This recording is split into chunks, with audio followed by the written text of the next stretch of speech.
Aujourd'hui, on va parler de 8 habitudes d'hommes accomplis, des habitudes que beaucoup de personnes apprennent bien trop tard. Alors, on attaque directement. Alors, première habitude, la discipline, frérot. La discipline, c'est te montrer pour toi. Peu importe ce qui se passe autour, peu importe tes excuses, à la fin de la journée, tu dois faire ce que tu as à faire. C'est facile de trouver des excuses, mais c'est plus puissant d'agir. Et en tant qu'homme, on doit apprendre ça le plus tôt possible. Plus tu choisis l'action plutôt que la distraction, plus tu avances vers la vie que tu veux. Personne ne fera le taf à ta place. Personne ne viendra te sauver. Oui, Dieu peut te sauver spirituellement, mais ici sur Terre, il veut que tu fasses ta part. Il veut que tu sois discipliné. Il veut que tu deviennes cette version divine de toi-même. Si tu veux être récompensé, tu dois d'abord faire l'effort. Tu veux tout savoir dans la vie?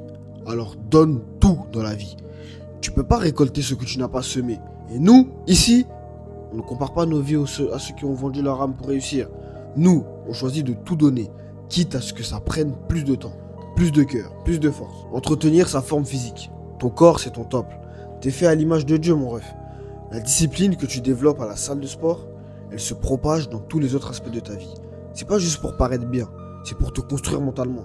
Aller à la salle, tous les jours, ça développe ta force mentale.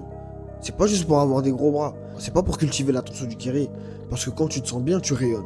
Et ça commence par l'état d'esprit. Le sport, c'est du mental avant tout. Arrête de te comparer à ceux qui prennent des raccourcis ou qui vivent sur Instagram. Sois la meilleure version de toi. Entraîne-toi pour te sentir vivant, pour bâtir une vraie santé mentale et physique. Sois un leader, pas un suiveur. Quand j'étais plus petit, quand j'étais en CE2, ma mère m'a dit: tu veux suivre les autres ou tracer ton propre chemin? Et bien, depuis ce jour-là, j'ai décidé d'être un leader. J'ai fait mes propres choix. Je ne vis pas pour plaire aux autres. Et toi, tu veux être un leader ou un suiveur? Tu veux suivre quelqu'un jusqu'à te jeter d'un pont? Non, c'est ton moment de reprendre le pouvoir sur ta vie. Trop de gens pensent pouvoir décider à ta place. Mais c'est ta vie. T'écoutes les conseils, ok. Mais à la fin, c'est toi qui décides.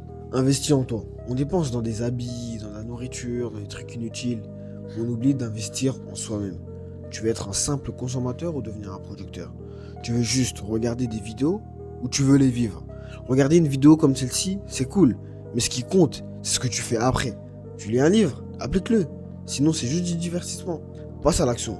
Deviens la personne que Dieu t'a appelé à être. Passe du temps avec ta famille. Lis, médite, apprends. Tout ça, c'est des investissements. Pose-toi cette question à chaque fois.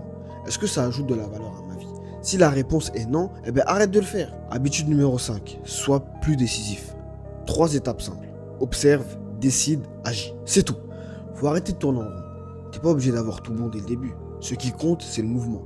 Même si tu fais des erreurs, c'est pas grave. Ce sont des leçons. L'échec, c'est un professeur. Frérot, pose-toi la vraie question.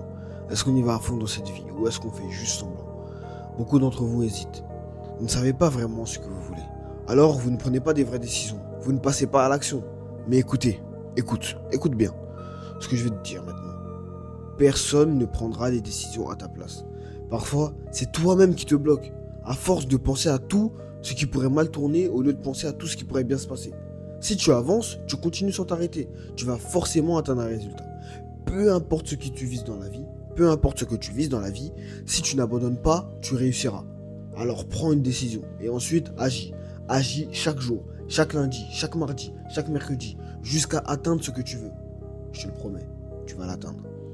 Habitude numéro 6. Fixe des limites claires. Tiens-toi debout pour ce que tu crois. Ne laisse jamais personne te manquer de respect, ni manquer de respect à ceux que t'aimes. Il faut qu'on se le dise franchement. Certains d'entre vous sont trop mous. Je le dis avec amour parce qu'ici on est une famille, on parle vrai.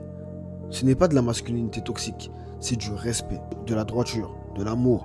Ne laisse personne t'écraser. Ne laisse personne te faire dévier de ton chemin à cause de la pression sociale ou des attentes des autres. Sois ferme dans ta décision. Prends-les pour toi, pour ta famille, pour ta mission.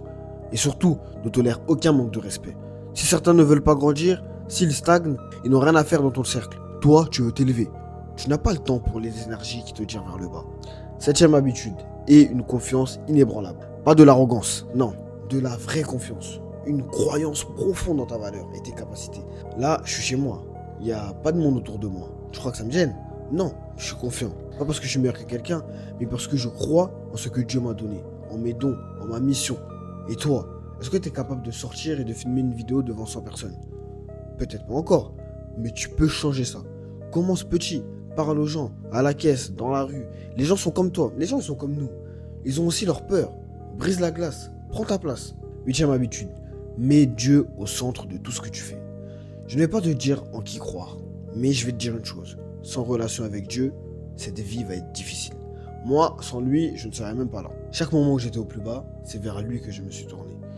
Et quand tu atteins tes objectifs, n'oublie pas de revenir à lui. Beaucoup de gens oublient Dieu dès qu'ils réussissent. Ils courent après l'argent, mais oublient ce qui leur a permis de gagner. Tout vient de Dieu. Ton talent, ta plateforme, ta force, tout. Et tant que tu vis selon sa volonté, tu restes aligné avec ton vrai chemin. Dernier point bonus, apprends à communiquer avec assurance.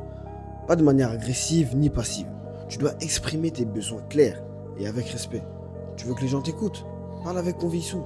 Quand je te dis que tu vas réussir avec discipline et constance, ce n'est pas une supposition, c'est une certitude.